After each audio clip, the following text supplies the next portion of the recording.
True Business Talk with Tom and Till. Question is, what makes a conference great? And this is especially interesting now. When you hear this recording, we are way past that conference, but we're about to join the DNX Global here in Berlin.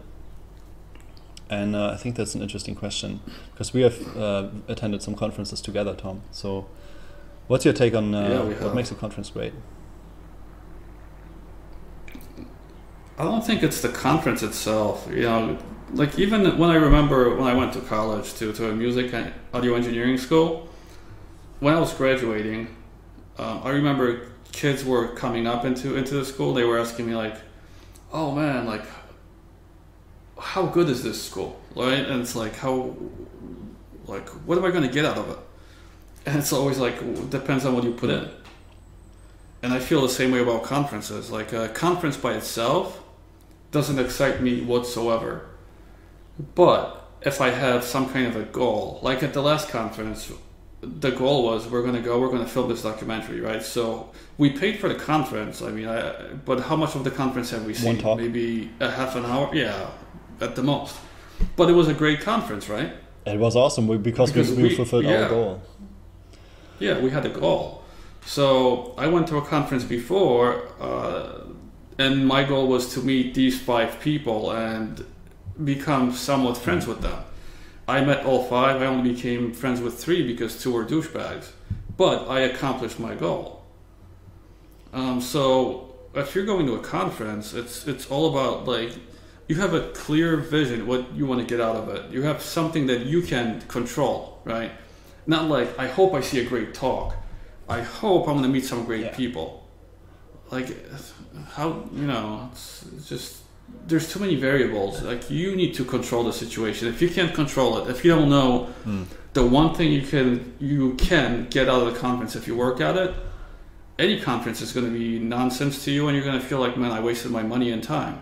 And it's not because the conference sucked, because maybe there's another guy watching the same thing and he's like, dude, this is the best thing ever.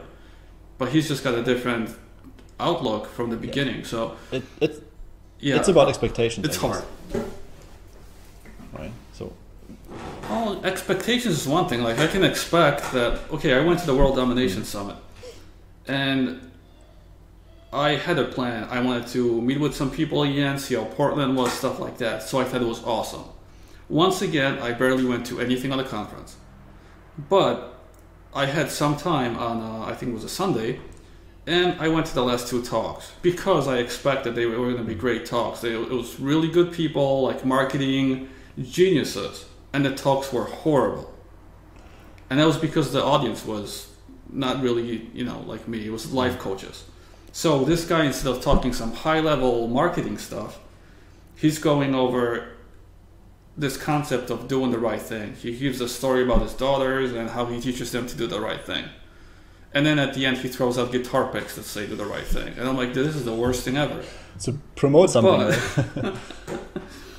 No, but I just mean like, so expectations, that's tough too, because I expected that to be awesome and it sucked. But if I was only going by my expectations, I would have thought the whole conference was nonsense. But it wasn't, because there was some other thing, right? It wasn't expectations. Like I had goals I wanted to fulfill, and I did. Yeah, and the goals are normally talking to certain people. I mean, listening to a talk is not really a goal, and it's not really worthwhile because you can listen to most talks online already.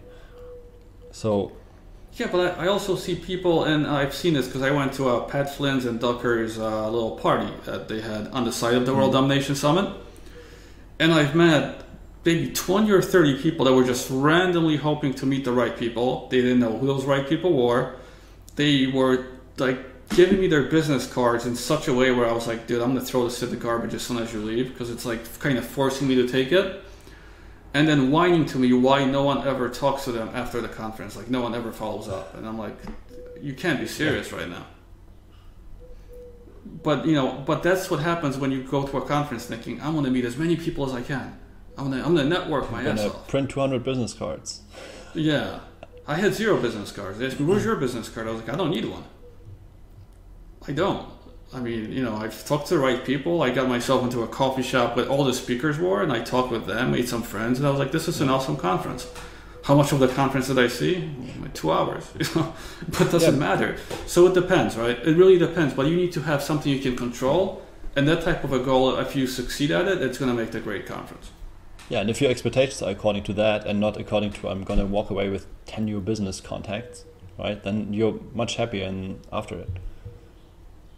Yeah, I think so. So, but like I said, it's the stuff you can control that they'll make you happy, not this other stuff. You can't expect or assume anything. It's just, it doesn't work well.